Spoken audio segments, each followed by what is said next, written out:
It's been a while since the POCO X4 Pro 5G launched globally. During my first 30 days with the phone, my feelings toward the device were a mixed bag. Sure, it's now supporting 5G, a bit faster in certain areas, and even sports a new design language. But that wasn't enough to lure the biggest fans of POCO. But since my last review, I've been disappointed with the general performance of this phone. I have accepted the fact that this phone will no longer record more than 1080p videos, but at the very least, I expect the company to come out with better optimization to fully take advantage of the new chip inside.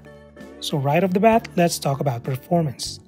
As I said, the X4 Pro software didn't have enough time to be as polished as the Redmi Note 11 Pro, given they are basically the same phone. So far, I've only received one minor patch, which is the MIUI 13.0.9 stable version for the global model. In the description, it only says improved security and stability and optimized system performance. So after applying the update, did the performance of the phone actually improve? Yes, but not drastically. For starters, the general performance of MIUI is less stuttery. I don't mean that the animations when switching or opening apps are now smoother. There are still hiccups in most areas, but at least they've been less frequent than before. Aside from that, the rest of the software is pretty much unchanged. Even with the latest patch, the overall feel of this phone's software is clunky, especially if you're the type of person who navigates around the UI really fast. But if you're like the opposite, a more chill or slow type of a user, then you probably wouldn't be bothered much by the sluggish software. If you do want the general performance of the UI to improve significantly without tweaking or modding, I suggest downloading a third-party launcher like Nova or Microsoft Launcher from the Play Store. You do lose the ability to use gestures, but if you're still used to nav buttons, lucky for you. As for whenever I play games, I play Mobile Legends and use that game as a benchmark when it comes to performance and network stability. The X4 Pro can only support up to 60 frames in the highest settings, although I've seen my FPS counter hit as high as 65, but the screen never felt it was above 60 frames. What I'm basically saying is that despite a 120Hz display, you're still going to play Mobile Legends in 60 frames. Network-wise, the consistency of your connection will still depend on the speed and reliability of your internet service provider, but in my case, I've only had a few network drops in the first few minutes. Then it was all smooth sailing from there. If you want to play heavy demanding games like Genshin Impact, it's playable at best. Expect lags and frame drops as soon as you start playing the game. Is it that bad? No, some of you might still enjoy the game, especially for those who are coming from lower-end devices than this phone. I mentioned this in the first review, but I'm really glad that notifications are arriving on time with MIUI 13. I actually tried using the POCO F3, which was still on MIUI 12.5, and the arrival of notifications was still late. Speaking of trying out other phones, I've switched from the X4 Pro to POCO F3 to Samsung Note 9 and to iPhone 13 Pro. One thing I appreciate is that despite the big and boxy form factor of the X4 Pro, it feels surprisingly light. It's also easier to use with one hand for some reason. I guess you could say that I've conformed to the design of the X4 Pro. However, I noticed that the X4 Pro speakers don't sound as good as the aforementioned devices, which isn't surprising given those devices are more expensive.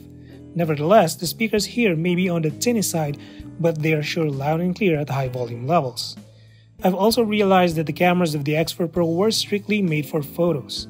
For someone who's into videos more than photos, I know exactly what I want from a phone.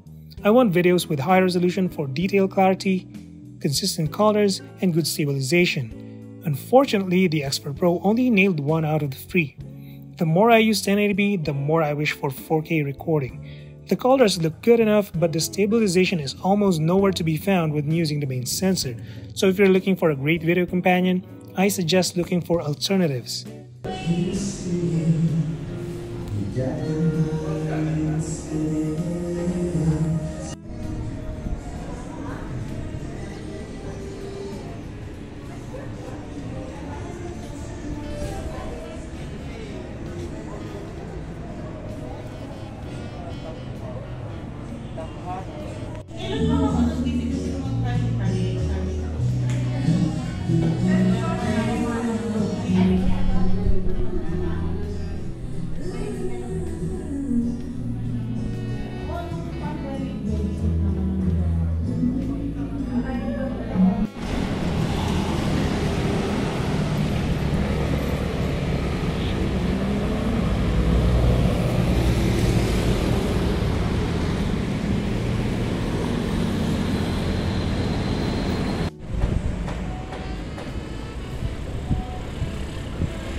but if you're someone who's into photos more, then you'll surely love the X4 Pro.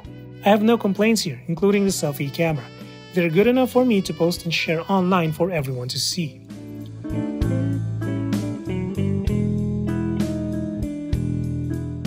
So what else? The fingerprint scanner is still fast, accurate, and sits naturally for right-handed users. The 67-watt charger still spoils me when I need to replenish in just 10 minutes. That is despite coming from 120 watts. And I still appreciate Xiaomi still offering a headphone jack and a hybrid SIM tray for micro SD card expansion. I know that the POCO X4 Pro is not the best deal out there in terms of value, specs, and whatnot, but I've come to realize that not all models are available in all parts of the world. There are people who are not fortunate enough to have the best options due to their geographical location. So in the case where the X4 Pro is one of the fewer choices out there, I suggest looking for alternatives first before buying this phone. Because right now, POCO needs some work to do here. If you are strictly looking for performance, the X3 Pro might be a better option right now. That's it. Let me know your thoughts in the comments and drop a sober like if you feel like supporting the channel. And until the next one, stay safe.